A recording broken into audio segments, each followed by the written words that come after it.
day. You know what's up? Welcome to Birdland. Win or lose, we bringing it to you always. You know what's up? Welcome to Birdland. Orange or black, we rebuild the pack. No matter where we at, you know we coming back. Section 336, we on this, so tune in. You know what's up? Welcome to Birdland. Yeah, welcome to Birdland. You know what's up? Welcome to Birdland. Now, here come the boys from Section 336.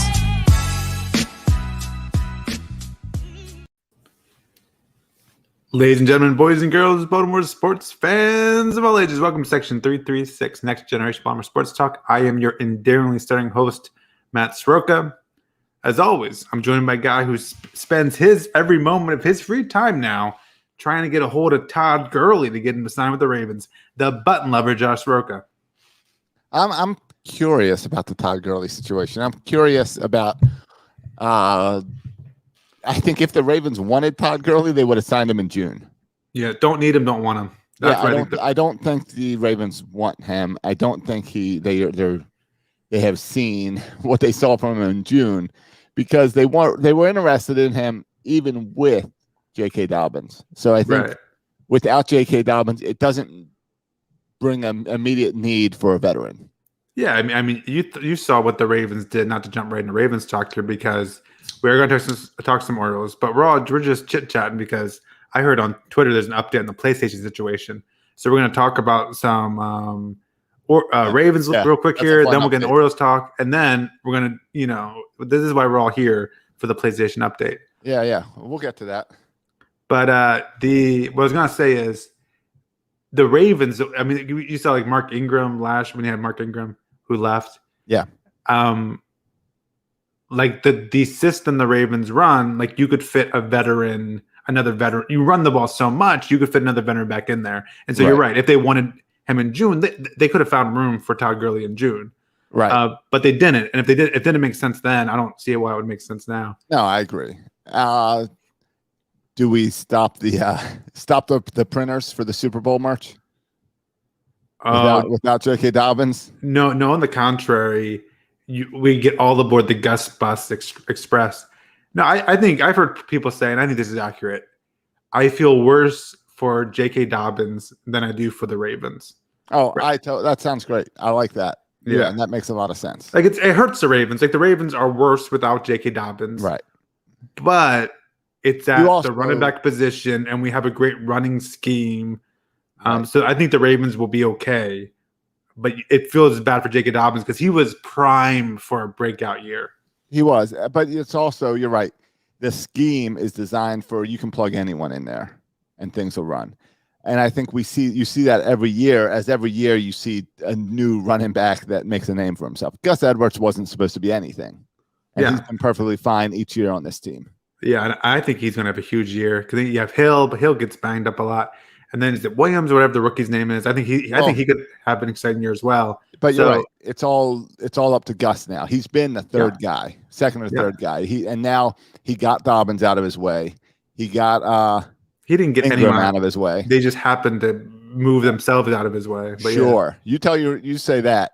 Oh, you think Gus is behind all this? I'm saying whenever there's some stuff that goes down, you got to look at who benefits. Whenever there's bad stuff, someone benefits. You think Gus is also jealous of Lamar Jackson's running yards? Should Lamar Jackson be watching his back? I'm saying if I was Lamar, I would keep an eye on Huntley. Because again, it's who benefits. If Lamar goes down, Gus doesn't benefit. Huntley does. Are you jumping on board the Huntley train after he had one decent preseason game against the fourth string Washington football team squad? I am not. I like Huntley. I think Huntley makes more sense as a backup than RG3 or McSorley ever did. So I like him as a backup. Yeah. Yeah, he seems to be the perfect backup. Yeah. All I'm saying is Ryan Mountcastle gets Chris Davis to retire. Yeah. After hurting his hip multiple times. Yeah. Well, and I'd rather have Ryan Mountcastle than Chris Davis. I don't know if I'd rather have Gus Edwards and J.K. Dobbins. So, of course, yeah. But prime Chris Davis, you would take over anyone. Oh yeah, absolutely. Yeah. Hey, I also want to bring back this episode. I got a couple strawberry coconuts. Oh, like a strawberry or coconut? Yeah, like I have legitimately not sure. I have 2 stories, and I don't know if they're strawberries or coconuts. So I wanna get into that today. But first, Okay. Yeah. Where do you want to start? Let's start with the Orioles. All right. You want to start with Birdie? Yeah, he's not in the game yet. but he Good got old the number call up. 71.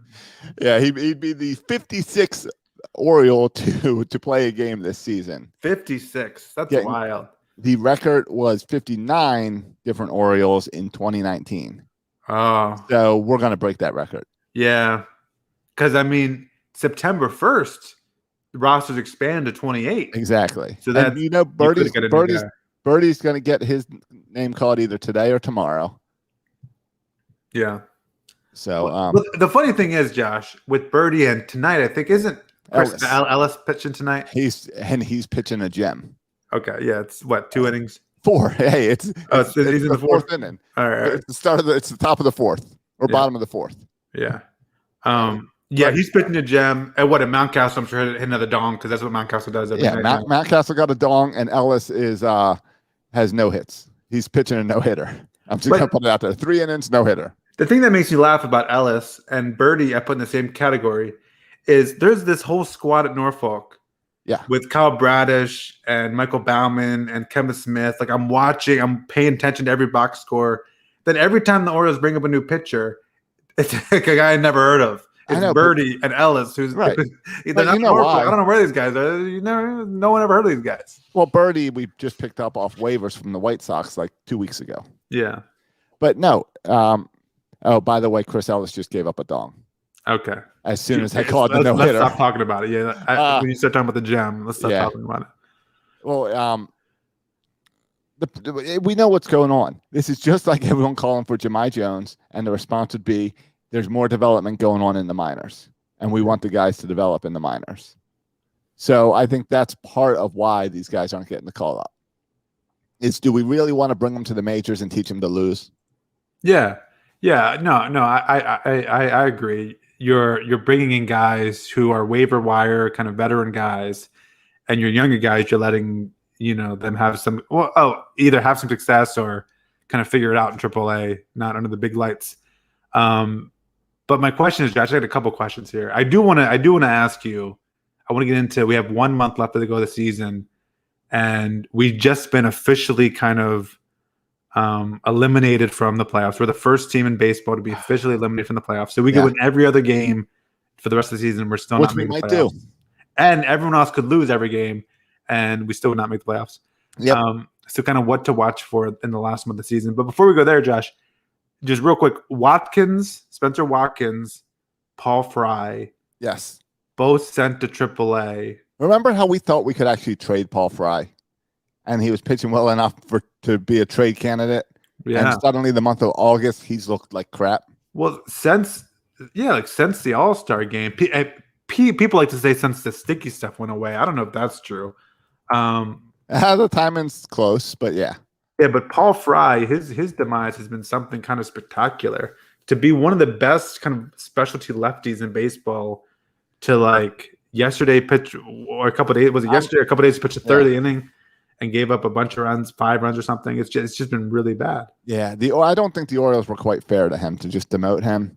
This is normally where, as a team, you're nice and say, "Oh, he has a blister, or a sore arm or something," and you put him on the IL for 10 days. You'd be nice to the guy, and not just, "Hey, you suck. We're sending you down." Yeah, you normally try to tell the fans that something's wrong with the guy. Yeah, because how do you explain it? Like, and this is what happens. Like you're talking about, like the John Means treatment. Like John Means has a bad start, and all of a sudden he goes to the DL with a little shoulder fatigue or whatever. But Paul Fry, there's no signs of injury, just like bad. So and they're not trying to hide it. It's just yeah. So that's kind of a crazy story that you thought you had a good reliever there, and now you don't. Like just look at the ways you pull up his stats. The last 30 games, an ERA of 9.47. His last 15 games, ERA of 13.91. And if you just take his last 7 games with the Orioles, and he already have 14.40. He's given up in his last 5 innings he's pitched. He's given up 8 runs. Last 11 innings pitched, 17 runs. His last 25 innings pitched, 27 runs.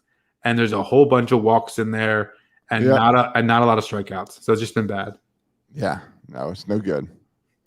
And the other guy, Spencer Watkins, Josh, I'm old enough to remember when he was had his first 3 or 4 starts. He was looking like an actual dude you could count on, and then all of a sudden he's come back to earth big time. Yeah, I mean, okay, you're calling him a dude you can count on after 3 starts. I mean, it's not like we got a season under his belt. Yeah, but and we were, and in fairness to us, we were skeptical from day one. Yep. Yeah. But for me, my Spencer Watkins takeaway, and if you do, I mean, I felt like he had a good start last time. I thought his last start was pretty good, and I looked at the numbers: 5 innings and 6 runs. But in comparison, that was the first time he's gone 5 innings, right? In his past 5 starts. So in comparison, it was actually pretty good. Yeah. No, it's interesting to see these guys that come, and like I said, it's like we're seeing with Ellis tonight, where he comes out of nowhere, pitches a good game, but can they sustain that? Can they keep that going? I don't know. And I think we're seeing that also on the other side of the ball with Mateo. Mateo came with his problem being his bat, and he's batting mid 300s since joining the Orioles. And that's scary because that means you don't really know what you've got. Yeah. So it means did the fresh change in weather and bringing him to Baltimore really light a torch under him that this is the guy that this is his true potential, like Cedric Mullins? Cedric Mullins is proven that the flash we saw is real. And Mateo is scary because he's playing his way onto this team for next year. And it's still a short sample size. Yeah, you're right. The chances that Mateo kind of turns back into a pumpkin are probably high. But there's also those stories, Cedric Mullins. I always think now of, when I ever hear this, I can't not think of Mike Yastrzemski, right? Who was just this middling AA, AAA player for us. And then he turns into an all-star with the Giants almost overnight. And a lot of times as Oriole fans, we focus on the pitchers that do that. Because we've been burned that way with pitchers. Our Jake Arrieta's, Kevin Gossman's. Exactly. So, but it happens on both sides of the ball. But it's interesting. I think at least the first 2 months of the season, you and I were saying, hey, let's enjoy the Mullins ride while it goes. Yeah. And now I think now we're like, okay, this is working. It's not a flash in the pan. It's not a streak. It's something that we can count on for next year. And if that's true of Mateo, that's awesome. But it's, I guess when I look at next season as, let's start winning some games, guys. Let's start taking this thing serious. Having a guy like Mateo, who looks great now, that could be bad next year is scary. Yeah, he certainly has. I think, we'll see what he does last month of the season, but if he does anything close to what he's done since he's been here, he's going to earn himself a roster spot on the next year's team. Just one more quick note before we're going to be done with Watkins. I want to say I feel really happy for Watkins because it looked like he's the kind of guy. It looked like he was never going to get a shot at the majors, but now he can say, I don't know if we'll get another shot. I think it's highly unlikely actually he gets another shot at the majors. But he did it. He made it. He did it. He pitched in the show. Seriously, props to him. I think he pitched in Boston. I think he got to sign the Green Monster. Yeah, he was 29 years old, played in the minors 10 years when he finally made his major debut. So what, a 30th round draft pick or something. So props to Spencer Watkins for grinding, and now he can tell his kids and his grandkids that he pitched for a major league team. I think that's really cool. Yep. Good luck with your future selling cars or real estate. Is that Josh? Is that stereotype still true? Just some stereotypes out there that athletes go to car dealerships. Yeah, I think that's a bit of a dated stereotype. Is it? What do they do now? Real estate? I feel I thought they open up restaurants. I don't know. Or podcasting, radio. Or how about help the community, a la Torrey Smith and all the work he's done with the community? Yeah, but is that the new thing to go back and help the community? I don't know. He made a lot more money. Yeah, I think his wife still works. Yeah. So, Yeah, Spencer Watkins, he didn't make enough money to. no, he didn't make Torrey Smith money. No, he didn't make that much money at all, actually. Oh yeah, but yeah. So look, so okay. Last you mentioned Mateo. I think that's something to watch for last month of the season. He seems to be a kind of a really exciting player, and certainly has earned a right to at least kind of fight. Especially, it helps too that it's not like we have someone. I mean, who's he competing with? He's a middle infielder. So yeah, Urias. There's room for both. Same type of guy. There might be room for both of them, but we've also got young guys kind of coming up. Yeah, that's interesting, right? Because both of these guys are guys that we didn't count on as part of the future, and now they're starting to play well. So we need to see if one or both of these guys sticks around. Yeah, because we were talking about 2023. We're talking about Jahmai Jones, Jordan Westberg. Is Gunnar Henderson going to be ready yet? Like all these other really young guys. We weren't talking about Urias and Mateo. No. But now they're in that discussion because they both played at times extremely well. Yeah. And while we're talking about kind of what to watch this season, the next month of Orioles baseball is we also got to take into account that this week the Orioles farm system got ranked number 1 in Major League Baseball. Listeners, podcast listeners, coconuts. Do you guys see what I go through? I try to talk about Spencer Watkins, and Josh starts talking about Mateo. I have to go back and finish my point. What do you want? Then I finally start talking about Urias and Mateo and what to look out for next month. I thought we're talking about the next month of baseball. Yeah, the next month of the season, and then you start talking about our prospect rankings. Yeah, because you need to what does that do next month of the season? Because you need to keep that in mind as you're watching these guys who are playing Major League Baseball now that somehow still have a shot at that future. So what to look for in the last month of the season? Your answer is how does Mateo and Urias fit into a farm system that has some guys coming up? Well, they don't fit into the farm system. Okay. How does McKenna fit into this outfield? You want to go there? McKenna's a guy to watch. I'm just trying to keep up with you, Josh. McKenna's interesting, right? Because if you watch him, every time he goes to AAA, he crushes it like he's Babe Ruth down there. And then he comes up to the majors and he's batting 200 this year. Yeah, it's like it's harder to play Major League ball. Yeah, but you usually don't see the numbers being that different, that you totally dominate AAA and you can't hit at the majors. But he's another one. That's a good one. I hope he plays as many games as possible in the month of September because he's another guy where it's unclear his role in the future, right? Is he an everyday outfielder? Is he a fourth outfielder? Is he not? Is he not even good enough to be a fourth outfielder? We don't know yet. How do you feel about Anthony Santander? Are you like me where I'm starting to wane on him and think he might not be part of this future? Like I expected him to be a big bat, a big veteran leader this year. And I don't see him as an outfield presence that I can count on. Yeah, I mean, I expect him to be a big trade chip this year. That didn't really work out. Right. So I always thought in my head, like he's the classic trade chip. Your outfield's too full. He's a little bit older, a little bit closer to his arbitration years. So he's going to be kind of get the short straw. But with the down season this year, was unable to trade him. So I don't know, Josh, you had what could only be called a great season last year. That was shortened a little bit by injury, and it was shortened because of COVID. And then this year he's been, I don't know, average to below average. And so that's another guy to watch for the next month of the season. I mean, he's certainly this outfield. It's not like Yusniel Diaz is knocking on the door. So you certainly can see him, envision him in the starting right field spot for next year. But I'd be very curious to see how he plays both the rest of the season and next year. Is it going to be more like this year? And if he plays next year more like this year, then okay. We're going to get close to ready to move on. That you're just holding a spot for Kjerstad or Colton Cowser or whomever.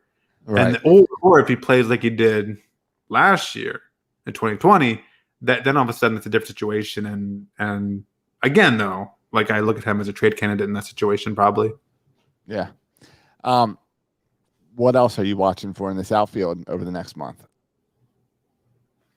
Yeah, I'm not sold on Austin Hayes either, Josh. I feel similar to Santander, where at the beginning of the season the hopes were high for Austin Right. Hayes, and he stayed, I think, relatively healthy, a little banged up, certainly, but I've been impressed, especially lately, with his ability to stay on the field and play almost every day.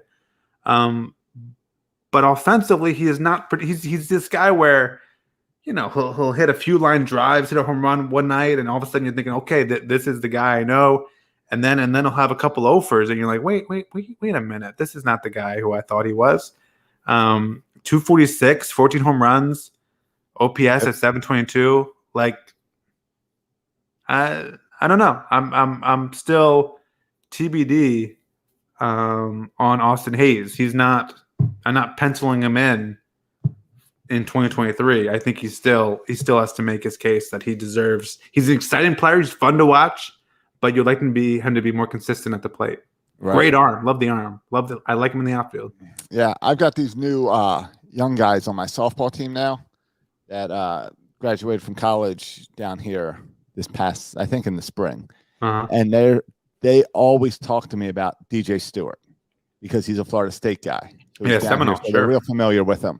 Yeah. And I keep telling them, I'm like, he sucks. He didn't make it in the majors. He's not going to do anything. I think that might be one of the most disappointing stories when this year's over is DJ Stewart not proving himself. And I think, is he even on the team for this last month? Yeah, he is. I think he is. I mean, he's not in the lineup tonight, so I was going to try to look back and see when the last time he played. Oh, he did. He played right field yesterday. Yeah. He's batting 206. I mean, and but we've all Josh, seen his blunders in right field. But his OBP is 330, right? So he is the kind of guy that even when he struggles, he still finds ways to get on base. So you like that. Okay. I'm trying to think of good things to say about DJ Stewart because I like DJ Stewart. I like DJ too. I just don't think I think he's kind of ruled out as part of the future right now. When you're doing your draft board or your what's the power rankings or whatever, DJ Stewart's not going to be in your top 4 outfielders for 2022. The old depth charts. Your projections, depth chart. That's the word I was looking for. Yeah. He's not up there. Yeah. And it's a little bit, it's frustrating because this is the kind of guy you want. He's a lefty, right? So you don't have a ton of left-handed outfielders. Right. So you can platoon him. He gets on base a lot. He can walk. He's got a good eye. So you like that. He goes on these kind of power streaks where you can look up and he's hit a bunch of home runs. He has 11 this year. If he played every day, could probably get to over 20 home runs. But he just doesn't hit that. Two things crush him. His low batting average just doesn't get enough hits. Again, in his career, 497 at bats, he's batting 215. And the other thing is, as you mentioned, Josh, his outfield defense. He struggles. He struggles, and at times is embarrassing to watch out there in the outfield. And I don't really understand how a professional baseball player whose job it is to be outfield can still look so kind of out of place in the outfield.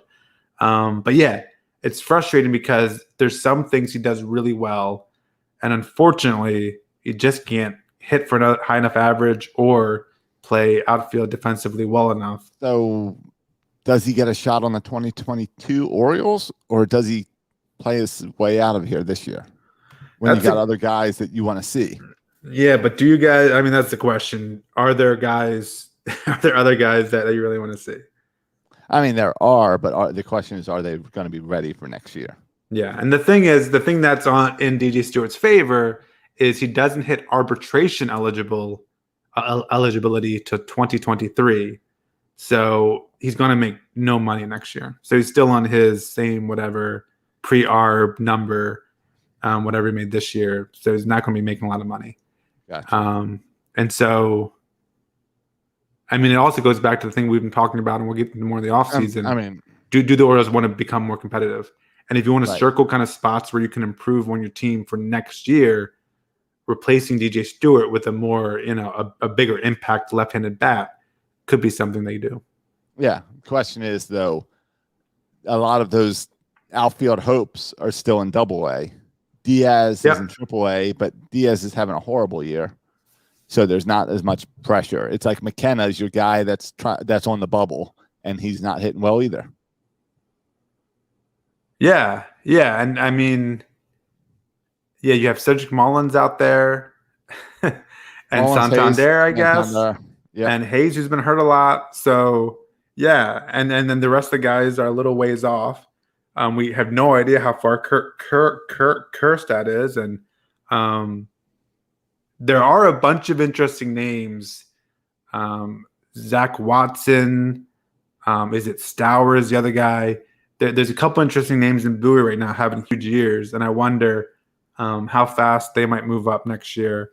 But yeah, either way, starting opening day next year, you might have DJ Stewart just because there's not anyone else knocking on the door. And then all of a sudden, if players play well, if some of the Watsons or the Stowers play well, Newstrom even play well in AAA at the beginning of next year, then maybe you move on from Stewart. And all those guys in Bowie they're batting mid to high twos, so it's not like they're hammering the door to get promoted either. Yeah, and honestly, I mean, if you talk about Stowers and Watson, they're not your top 5-10 prospects, right? They're just having huge years. So you also, I think, have to say, okay, is this legit, or is this kind of a mirage, or are they actually this good of hitters and baseball players? So I don't think those guys are your guys you're going to rush. Right.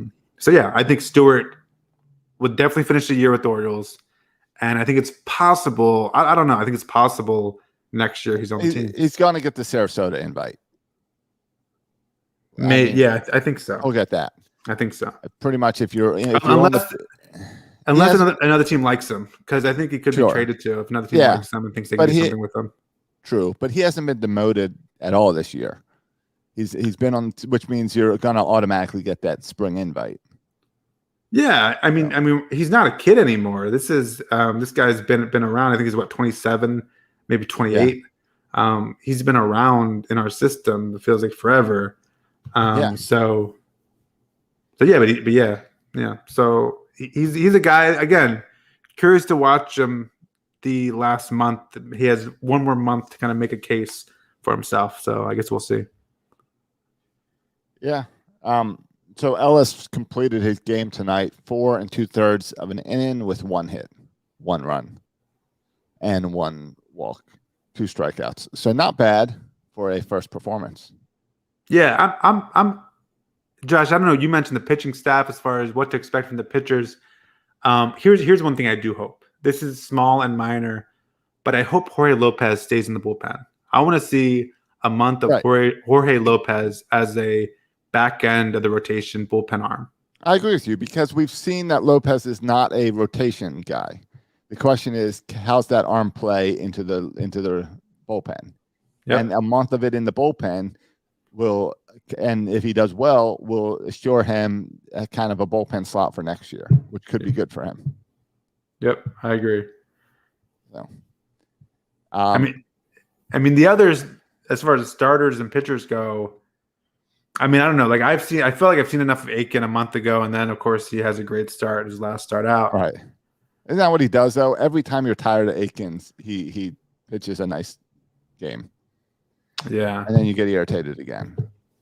Yeah. So I guess if he can string it together, Means continues to be Means. I think Matt Harvey is still interesting if he can finish the season with this entire season of kind of being okay and kind of decent, like not a top reliever or top rotation guy, but a decent like 5th hole guy. If he can finish the season that way, that's interesting to me as a veteran, cheap veteran on the team. Yeah, and maybe like a depth signing if someone gets hurt and you can have them there ready to go. I mean, certainly there was an article by Fangraphs, Josh, I don't know if you saw it, about like the path for the Orioles. Everybody's writing about the Orioles nowadays, so Fangraphs got on it too, talking about the Orioles' future. And their kind of conclusion was, in a couple of years, the Orioles are going to have a good lineup. Like they're going to have, if you just look at the prospects, and we know this, they're going to have a good lineup. Yeah. What's unknown for the Orioles is in a few years, 2 years, 3 years, what would their pitching look like? Outside of someone like Grayson Rodriguez, maybe a DL Hall, what would their pitching look like? And so for the Orioles, that's the big question going forward. That like Matt Harvey probably shouldn't even be a fit starter on anybody's team. No. But like for us right now, I mean, I think he's our second best guy behind John Means. And that's like, why I think it's interesting. Yeah. So we just need so many starting pitchers. And so, yeah, so that's what I'm saying. I agree with you. Next year, if you look at next year, we need so many starting pitchers, and I don't know where they're going to come from. So Matt Harvey, the one thing that Matt Harvey, even when he struggled, he was going out there every fifth day. He was going out there every freaking fifth day, even when he struggled. He's been a reliable dude. And he's done something I think is really impressive. He pitched well, struggled, and then kind of righted the ship. And now ever since then he's been okay. Right, he had that long streak of not giving up any runs, and since then he's been okay. And so yeah, I agree. I'd rather see Matt Harvey than Jorge Lopez or than Keegan Aiken or honestly than Chris Ellis or Birdie. So any of these guys, you're right. Yeah. So yeah, I mean, I'm curious to see how he finishes the year, and I'm curious to see what Matt Harvey does. Like, and maybe Matt Harvey says, I have an ERA of 6. I tried to come back. I'm retiring. If I can't pitch at less than a 6 ERA, I'm going to retire. Or maybe he says, you know what? I had some bright spots this year, and I like working with the Orioles, so maybe I'll come back for the Orioles. Right. We'll see. Yeah. All right. Anything else you're watching for this last month? Anyone to get outs in the bullpen. Bullpen's terrible. Bullpen's worn out. Yes. Yeah. So anyone can get outs. Like anyone who can get out. So I'm looking to see if anyone in the Orioles bullpen can get guys out. And yeah, I mean, we've seen the demise kind of a Fry and Scott. I mean, that's another guy, Tanner Scott, who I thought was good, but no, I don't know how. Again, I joke. How can DJ Stewart be a professional baseball player and not know how to play outfield? How can Tanner Scott be a professional pitcher and not know how to throw strikes at times? Like, that's kind of wild to me. Well, yeah, it's wild. Tanner Scott's wild to you. Yeah, it's wild. It's wild. He has 35 walks this year in 49 innings. So that's a bit too many. And this is a little bit. Yeah, and this is not the exception. This is how he's been his whole career. And you thought he would get better and better the more time he's played. Again, he's like DJ Stewart. He's 27. He has good stuff. He throws the ball hard. But, dude, you can't just have games where you don't know how to throw a strike. Would you fire the pitching coach? Would you go out and get a new pitching coach, new bullpen coach? Yeah, I would. Because of how horrible the bullpen has been. What the pitching coach is Chris Holt. I would reassign Chris Holt, because remember, before this, Chris Holt was in charge of pitching development throughout the entire organization, and I think he still is. I don't know if anyone else does that job. I think he still does that job while also being the pitching coach for the Orioles. It seems to me like focus on development if that's what you want to do, Chris Holt, and then get a more veteran kind of pitching coach with a track record in there as your pitching coach. That's what I would do. Because I don't think there's any bright spots that we can point to and give Chris Holt credit for.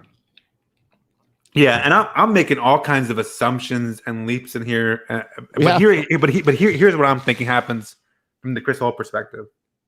Chris Holt, and again, I'm making all sorts of assumptions. All this could be wrong, but I assume Chris Holt is deep into the analytics, is deep into the technology, can talk to pitchers, and is really good at talking to pitchers about their spin rate, and pitch selection, about slowing the camera down and shot, and all that. I'm sure is great and awesome. Yeah, but I think mechanics. But I think sometimes, and maybe he's good at mechanics too, and maybe all that's beneficial in a development in AAA and Bowie and that. But sometimes in a major league level, you just need like a pitching coach who's been there before. That kind of calming voice who kind of has seen it all and knows being just kind of rattled and can say the right thing. And I think it's with coaching, if you learn anything from Ted Lasso, sometimes it's more than about being an expert, right? In every kind of specific thing, and more about being a leader and being able to kind of tell your players what they need to hear at certain times. That's it's funny that you bring up Ted Lasso because I was about to ask you. I've not seen the if latest you've season. watched Ted Lasso. No, I haven't seen any of it. All right. Well, in the latest season, they bring in a sports psychologist who's now on staff on their team, so the players can go and meet with them anytime. Yeah. And it makes me wonder why we don't see that from the Orioles. Like, they need to have someone, I don't know why every baseball team does this, and maybe they do and they don't advertise it. Yeah, I think a lot of them do. It's time to have a Orioles psychologist who, on opening day, when they announce the guy who's in charge of videotape and the guy who is in charge of this, that the psychiatrist runs out there too, because you need that for these players. There's a lot of pressure on these guys. Even when you're losing, to lose 19 games straight messes with your head a lot. When you fall into these slumps, you need to have that sports psychiatrist that can meet with Chris Davis daily through this, that can meet with these guys who are really struggling to help them mentally. And I don't know if the Orioles have that, but they need it. Well, isn't a sports psychologist, isn't that kind of a coach's job, right? Isn't that kind of what the coach does, right? It's kind of the coach's job. Yes and no. To keep your head on straight when you're day in and day out. It is, but it's also like he's more big picture. He's more the rah-rah guy. He's the guy that support you, that needs your back, where you need to go lay down on the couch and talk to the lady about your mental issues. Okay. I can do my job, Josh. Some people can do their job without a sports psychologist. Not that there's anything wrong with that. It's helpful.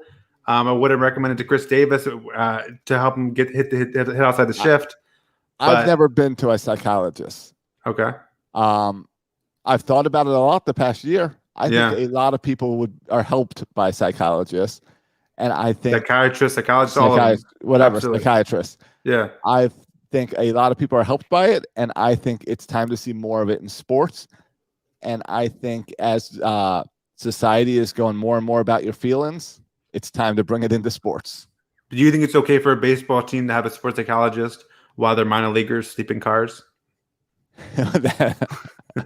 I hope we do not have to have a discussion about minor leaguers sleeping in cars when teams could just buy a hotel.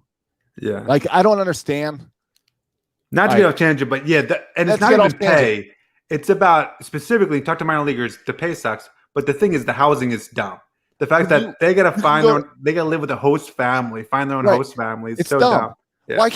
Why doesn't it's dumb. Why, all right, you take Bowie for an example. We'll just use Bowie as an example. Yeah. You build a big building out in right field. You call it the Bowie Warehouse. You make it look just like Camden Yards, and it's a bunch of dormitories. Yep. It's very simple. That's what they're doing in Puerto Rico at the complex, right? I assume. Right. It's what colleges do. Yeah. Colleges give you sports, scholarships, plus room and board. Yep. Yet we cannot give room and board to minor league players.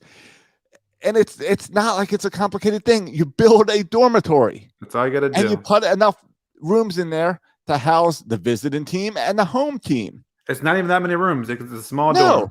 You put four people in a room, and it's a tiny house. Yep. And you can live there if you want or go somewhere else, whatever. It makes no sense. I know. I think it's such a simple thing. All right. You know what?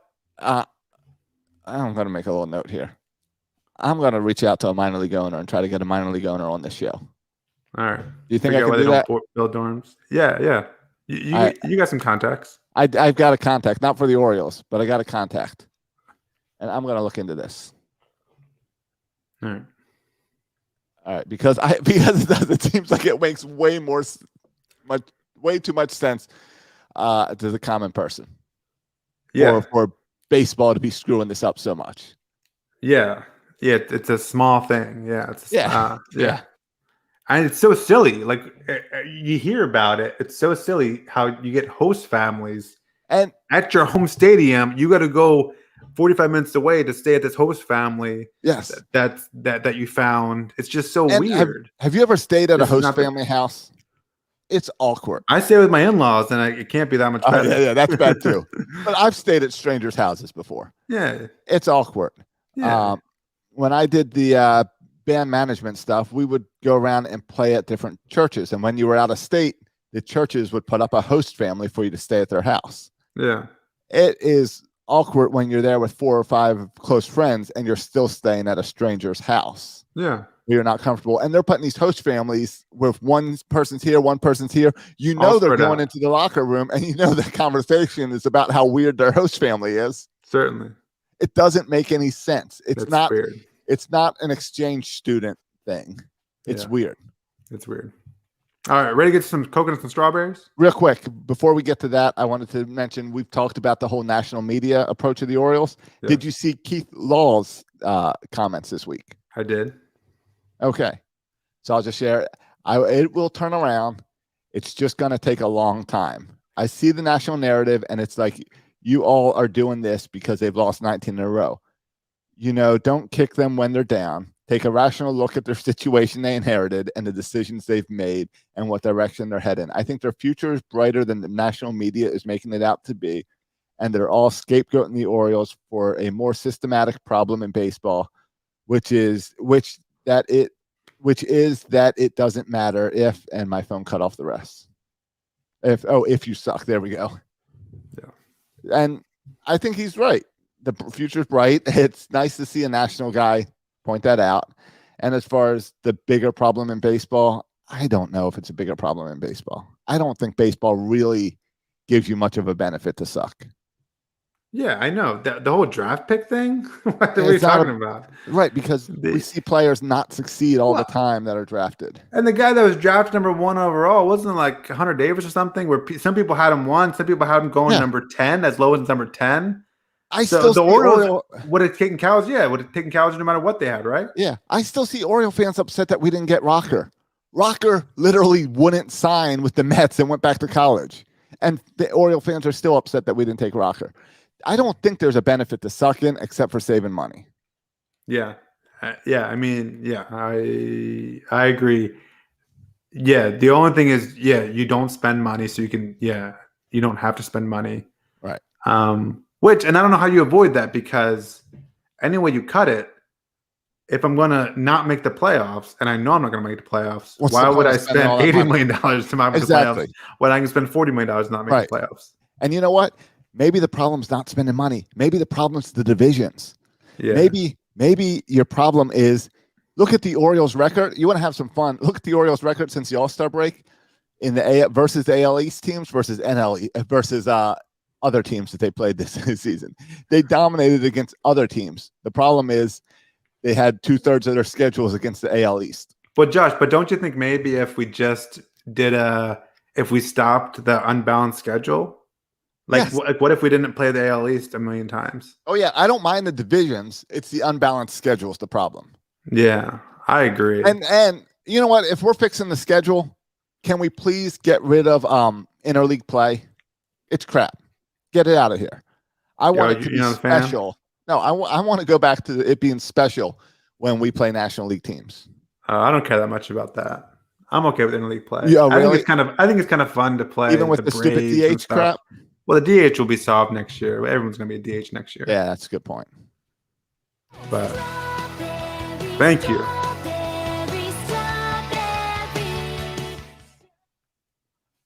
All right, so 2 situations.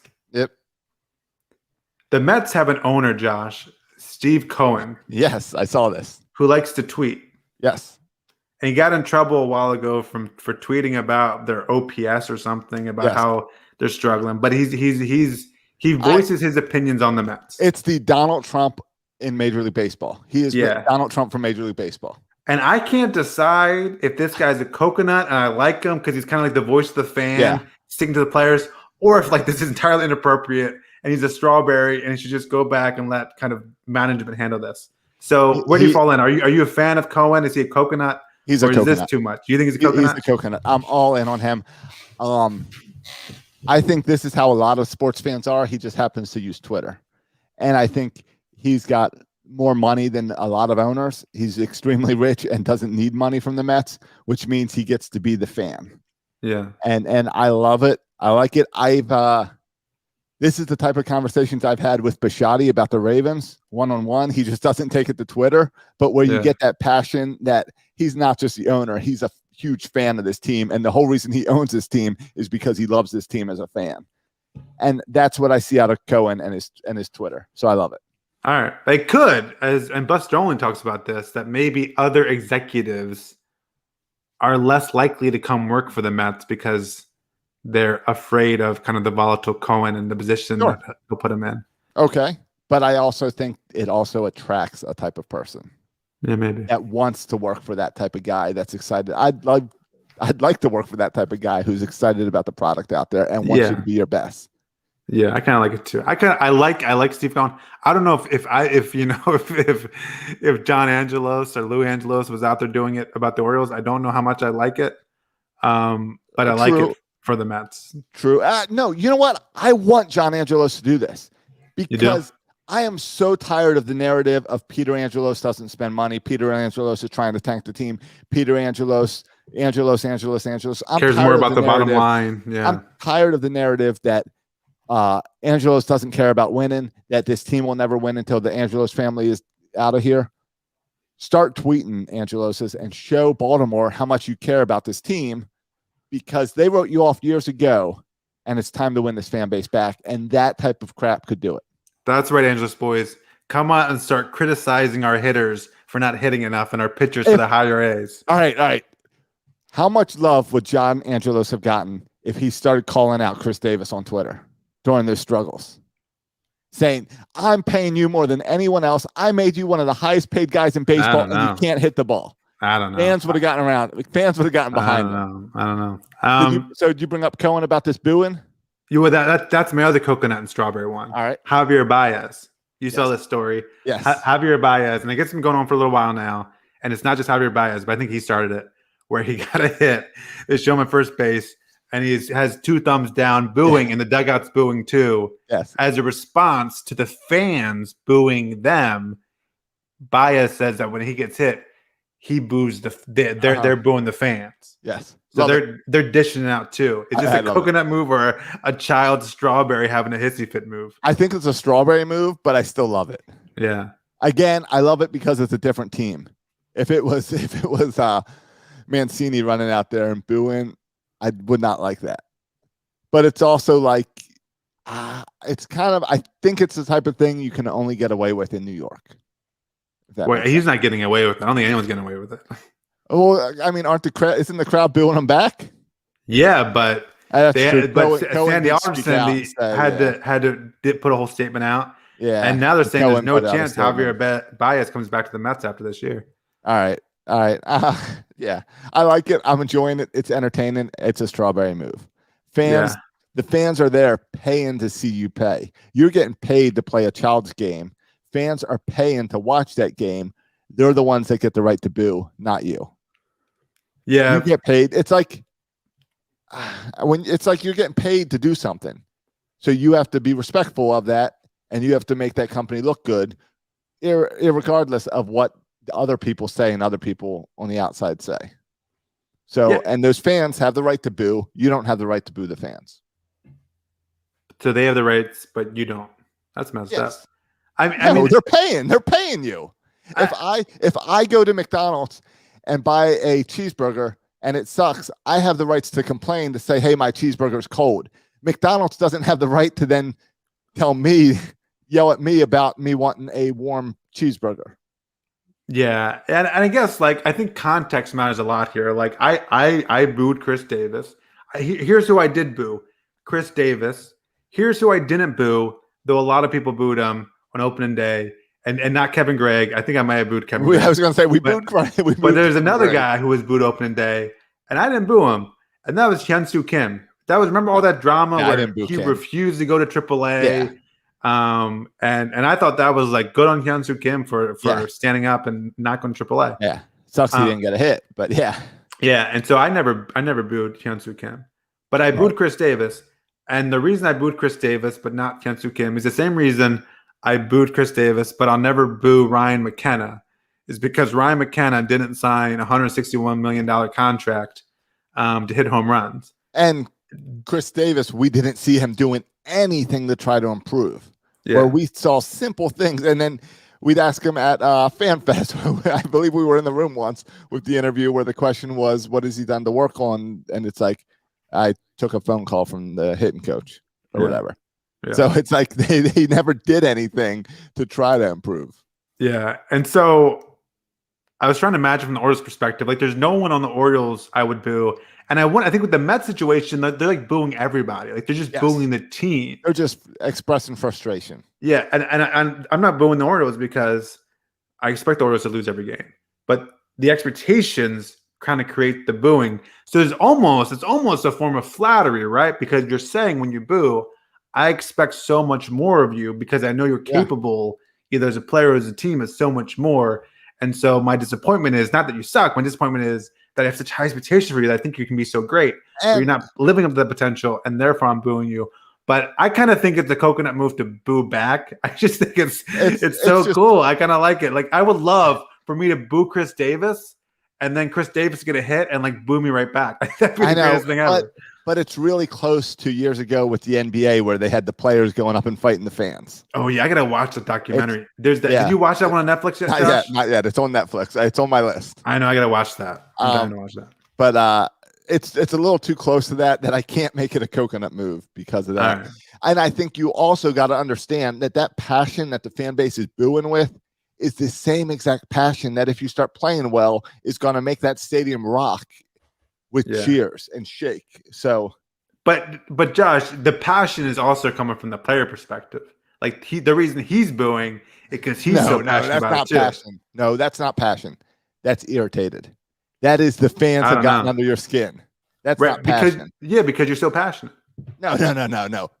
Passion for a player is not booing the fans. Passion for a player because he did something good. So the response would not be booing. The passion for a player, Chris Davis breaking the bat over his leg is passion for a player. Any celebration with a walk-off is passion for the player. A fist bump when you strike a guy out is passion for a player. Booing the fans is frustration, and the fans got under your skin, Strawberry. Though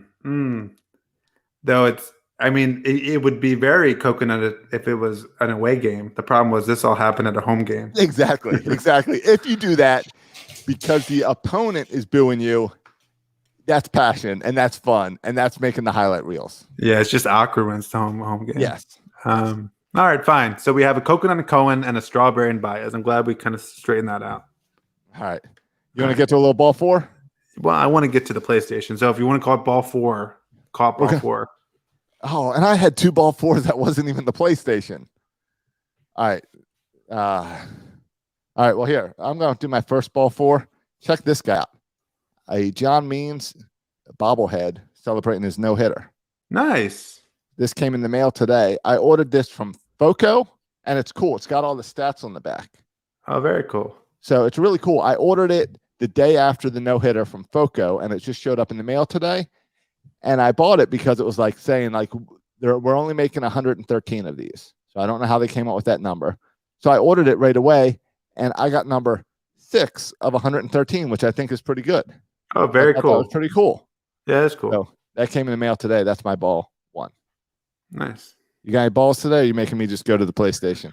Oh, I'll do a ball real quick. I got a couple books. Fine, I'll do books. I don't think I talked about on here yet. Oh, Atomic Habits. This is a good little self-help book. Want some good habits in your life? Atomic Habits. Highly recommend it. Self-help. All right. What's your ball 2? All right. Ball 2. I watched a movie this weekend called Vacation Friends. That's on Hulu. Okay, never heard of it. I never heard of it either, but it had John Cena in it, and I like John Cena, so I watched it, and John Cena was very funny in it. It's about a couple that meets on vacation, and one's crazy and stuff. So it was entertaining, and it's on Hulu, and it's free, so I'm all for free movies. All right. On Hulu. You got another ball over there? Another book, The Guest List. It's a good thriller. Takes place off an island in Ireland. There's a wedding and there's a murder. It's a good thriller. The Guest List, you check it out. Also, the audiobook is excellent. So yeah. Gotcha. All right. So okay. So yeah, fine. Let's get a PlayStation. Right. See this? Yeah. Nice PlayStation 5 controller. Oh, a PlayStation. You got the PlayStations? That's the controller I bought back in April or May or Okay. whatever. So still no PlayStation. Still no PlayStation. So here's what happened this week. Yeah, there's an update though. Okay. Yeah. So he was going to go pick it up. Yeah. Then he says, no, I promise I'll have it tonight. Obviously, he didn't have it. That was days ago. Right. Then he tells me, remember, this is a good deal where I bought like a whole pallet of PlayStation. You bought a pallet of PlayStations. I'll talk about it whenever I get it a little bit, but basically it's part of the reason why you can't find these PlayStations in stores is because Right. of people like me.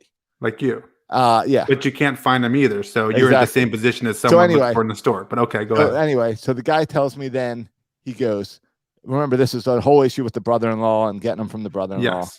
Then he says, well, I got tired of tracking down the brother-in-law, so I was able to order another pallet. So it'll be here on Friday. And I'm like, all right, that's a little weird. I said, so your brother-in-law sold them all? And he said, no. I'm tired of fighting with him.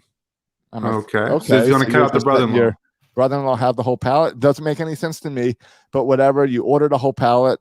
And I think he said he's giving me more than I ordered. So I'm like, all right, whatever. But you had to pay for the new pallet, don't you, Josh? No, I didn't pay for the new pallet. Okay. I'm not giving up any more money. This is part of his second game. Yeah, Okay, yeah. go ahead. Okay, So anyway, so Friday, I see him at our softball game. He says, no, it's coming tonight. It's coming tonight. So I'm like, all right. So I talked to him after the softball game is coming. Then I talked to him late Friday. He says, it's coming. It'll be here in the morning. I said, okay. Or he said, the truck's in Tallahassee. It'll be here in the morning. Saturday comes and goes.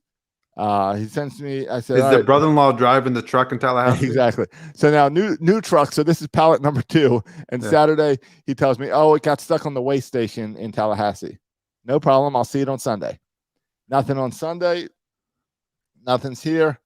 Let's see. And on Sunday, he said he's got me. It'll be here tonight.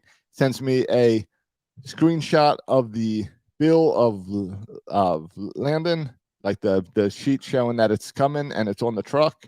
Does that all look legit, Josh? Yeah, it looks legit. It's got his Okay. address on it. I say, Okay. all right, is it going to your shop or is it going to your home? He says it's going to his home. I said, all right, great. So then I don't hear anything from him yesterday. This morning I text him and I say, I'm guessing the hurricane took the truck out. And he responds with, no, I'm just waiting for it. I'm waiting. He's on not the- into your jokes anymore, is he? I No, don't he's think he's not. into your He's not. jokes. Yeah, he's not. not. But No I'm not- laughing emojis. No but LOLs. I'm Yeah. also not into his excuses. So Okay. then at 3:15 It's today, really he says, tense I'm waiting text on dispatch. The truck arrived today to Jack's, which confuses me because he told me the truck was coming to his house. So then I said, okay, well, I'm just checking in because you told me the new truck is coming on Friday. Then you said Saturday. Then you said Sunday. And today's Monday. And then right before doing the show, I said, all right, so it's not coming today. When do you think the truck is going to come? The paper you showed me says it was going straight to your home. And he has not responded. So this is my second pallet that apparently is nowhere to be found. And I am still waiting. Well, I don't understand. If he's going to order a second pallet, here's the thing I don't understand. Why would he even tell you that he's ordering a second pallet? Like, I would just not tell you. And then when it shows up, say, hey, this is what I did. And here it is. Why would you order a second pallet if the first pallet's in your brother-in-law's storage unit? Could you imagine if you had a pallet of, if I ordered a bunch of stuff for me and some friends of mine, and it's all in your garage, and 3 months later, I still can't get it from you? I would be parked in your driveway waiting for you to get home. After about 3 days, I'd be parked in your driveway waiting for you to get home. How far away does the story brother-in-law doesn't make any live? sense. Not that far away. He's not living in Maryland. No, not that far away. The story makes no sense. The new pallet makes no sense. None of it makes any sense. Josh, is there a way we could get the neighbor on this podcast so I could ask him some questions and try to get to the bottom of this?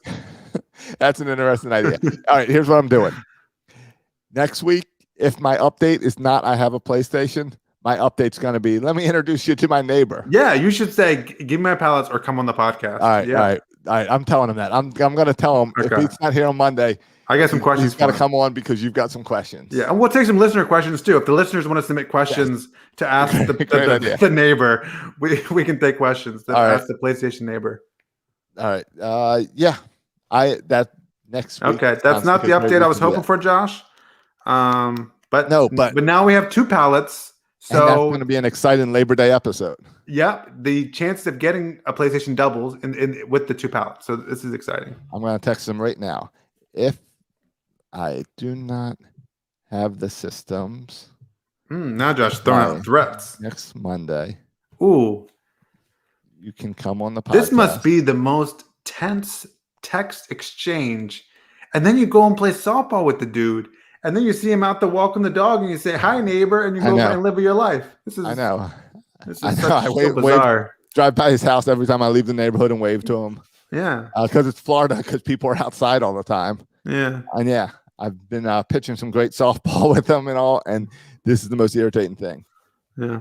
All right. So it's it's the Thanks, second most irritating thing in my life right now. Yeah. So we'll talk about the other in a few weeks. Yeah. All right. So, Well, all right. thanks for the update. Yep. I think that does it for some Orioles news. Yeah. Yeah. now? Yeah. I think what will happen first? Will the Orioles win again, or Josh get his PlayStations? The race is on. See Yeah. what will happen first. I texted your wife, told her Oh, happy yeah? birthday. Yeah, I'm After doing this she pays attention, podcast. I assume you were going to tell her happy birthday at some point. I sent her a message on Facebook. I saw that. I gave her HBD. Happy Yep. birthday. So, all right. Let's get All out right. of here. All right. Well, how about next week you arrange some furniture in your office so it's not so echoey? Oh, yeah. Okay, fine. I know we're going back to when I was moving out with the echoes. Now we're back in with the echoes. I mean, I like the boxes. I am proud that you're not sitting on some stairs doing the podcast or sitting at the dining room table. This is a big step for you to get a desk. I'm in an office chair. This is the first time I've been in an office chair for the podcast in a long time. Yeah, that's exciting. Yeah. So congrats on the new house. Thanks. And your internet appears to work. The internet appears to work. Some user error. I just had to send back about $150 worth of equipment to Amazon.com. Plug in some wires into the wrong spots. Yeah, yeah. So, but it works now. All right. Well, why don't we get out of here? I'm trying. You can follow us I mean, unless you want to talk about our new review, but we may have discussed it last week. Oh, the one about Bert. The last review I saw, we talked about here is you mentioned about someone wanted Bert, and I echoed that review. All right. Well, how about this? Here's a new review that just came in on August 23rd. Okay. 5 stars. Subject. Good start. Subject. Josh is getting scammed. Yes, he is. This is awesome. This is an iTunes review that I will be sending over to my neighbor in a minute. Josh, just grab your neighbor and throw him in your car and drive to his brother-in-law's house to get your PS5. This runaround he's giving you is ridiculous. Other than that, great pod with both a knowledgeable and critical look at the O's. That's my favorite review. Yeah, that sums up our podcast. It does. I mean, critical discussion of the O's, and then Josh getting scammed. And I kept the PS5 scam to myself for at least 3-4 months. I don't think I've brought this up until July. I think I brought this up around the All-Star break. Yeah, it's been my secret since March. Yeah, so yeah. That run since March. It's impressive. It's an impressive run. It's very entertaining. All right, guys, you can go do what that guy did and write us a review. Talk about how Josh getting scammed on iTunes. So long as you give us 5 stars, you can say whatever you want on there. You can follow us on Facebook and Twitter and all those things. And you can find our podcast on Fansided too, right, Josh? Yeah, on birdswatcher.com, which is the Orioles Fansided site. Yeah, excited to be part of Fansided. Very cool. All right, boys and girls. Well, thanks for listening. Oh, yeah, you can follow us on Twitter, too, at Section336. You can follow Josh on Twitter. At Josh Soroka. Shoot, I almost forgot that one. Yeah. Thanks for listening, boys and girls. Yeah. And now that it's football season, check out Film Study. Go check out Ken over there. Yeah, Film Study. We gotta get into some Ravens. We had a little Ravens talk at the top of the show. Just some more Ravens talk. Next week will be our post-draft show for our fantasy football league, I believe. Yeah. I will read off my entire fantasy squad. Yeah. All right. All right, boys and girls. Thanks for listening. And as always, go O's.